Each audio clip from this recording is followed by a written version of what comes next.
एक दिन भारती अपनी दोस्त सोनाली से शाम को कॉल पर बात कर रही थी। वो दोनों तूने घर पर अभी तक शादी की बात नहीं की है ना कि तुझे जतिन से शादी करनी है? नहीं यार, अभी तक तो मैंने शादी की बात ही नहीं की है। वैसे मम्मी मुझे कह रही थी कि शादी के लिए लड़का ढूंढ रही हैं। तो फिर तू कब शादी की बात करेगी ये बता। जब तेरी शादी कहीं और फिक्स हो जाएगी तब करेगी। नहीं यार, ऐसा मत कह प्लीज। देख, मैं तो जतिन से ही शादी करना चाहती हूँ। यार तुझे तो पता है ना how much I love him. मैं उसके बिना नहीं रह सकती। तो जल्दी से शादी की बात कर और तू चिंता मत कर, वो मान जाएंगे। क्या हुआ अगर जतिन का परिवार थोड़ा गरीब है तो तुझे प्यार तो वो बेशुमार करता है ना। और ऐसा तो नहीं है कि तू शादी के बाद नौकरी नहीं करेगी। अब जब तुम दोनों मिलकर नौकरी करोगे तो घर के हालात भी सुधर जाएंगे।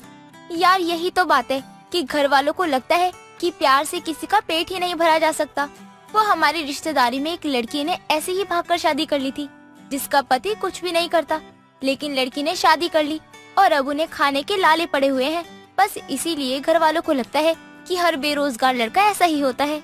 मैं आज मम्मी से बात करती हूँ इस बारे में। मैं उन्हें मनाने की कोशिश करूँगी। भारती अपना फोन रख देती है और लेट जाती है। कुछ देर बाद उसकी मम्मी रानी उसके पास आती है और देखती है कि भारती परेशान है। तो वो रानी से पूछती है कि क्या बात है। मम्मी, मुझे ना आपको कुछ बताना था। पता नहीं आप कैसे रिएक्ट करोगी, लेकिन ये बात बहुत जरूरी है। कहीं तुझे जतिन के बारे में बात तो नहीं करनी? मम्मी, आपको कैसे पता जतिन के बारे में? मैंने तुम्हारी और सोनाली की सारी बातें सुन ली थी और मुझे पता है कि तुम दोनों ना एक दूसरे से बहुत प्यार करते हो। मम्मी, क्या पापा हमारी शादी के लिए मान जाएंगे? मतलब जतिन का परिवार हमारे जैसा नहीं है। वो बहुत सादे से लोग हैं। बेशक उनके पास बहुत पैसा नहीं है, लेकिन वो दिल के बहुत अच्छे हैं और जतिन तो मुझसे बहुत प्यार करता है। मैं तुम्हारे पापा को ना मनाने की कोशिश करती हूँ। और बेटा, मैं जानती हूँ कि अगर हम जिससे प्यार करते हैं ना, अगर वो हमें ना मिले तो सारी जिंदगी ना हमें पछतावा होता ही रहता है और सारी जिंदगी ना उदास से ही भर जाती है। थैंक्स मम्मी, आप कितनी अच्छी हैं। मुझे पता था कि आप पापा को मना ही लेंगी। कुछ दिन बाद रानी भारती के पापा से बात करके उन्हें मनाने की कोशिश करती है, लेकिन पहले तो वो नहीं मानते। मैं अपनी बेटी की शादी ऐसे घर में नहीं करूंगा जो ठीक से कमाता भी ना हो। कल को क्या ही खिलाएगा वो मेरी बेटी को। आप बात समझने की कोशिश तो कीजिए। वो दोनों एक दूसरे से बहुत प्यार करते हैं। हाँ तो प्यार करते हैं तो कुछ दिन की बात है, उसके बाद भूल ही जाओगे एक दूसरे को। आजकल का प्यार ऐसे ही तो होता है लोगों का।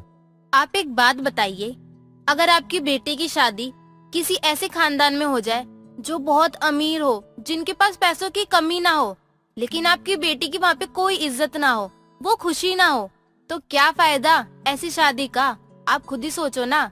और जहाँ पे आपकी बेटी की इज्जत ना हो, क्या आप देख पाओगे अपनी बेटी को उस हालत में? खुश रहोगे आप? लेकिन वेकिन कुछ भी नहीं। अब बस बहुत हुआ, मैंने आपकी बहुत सुन ली। भारती की शादी तो हम उसी के पसंद के लड़के से करवाएंगे जिससे वो प्यार करती है। आखिरकार पूरी जिंदगी का सवाल जो है कुछ महीने की बात नहीं है जी, पूरी लाइफ है उसकी। और मैं ये चाहती हूँ ना कि मेरी बेटी जहाँ भी जाए खुश रहे, ना कि एडजस्ट करना सीखे वो।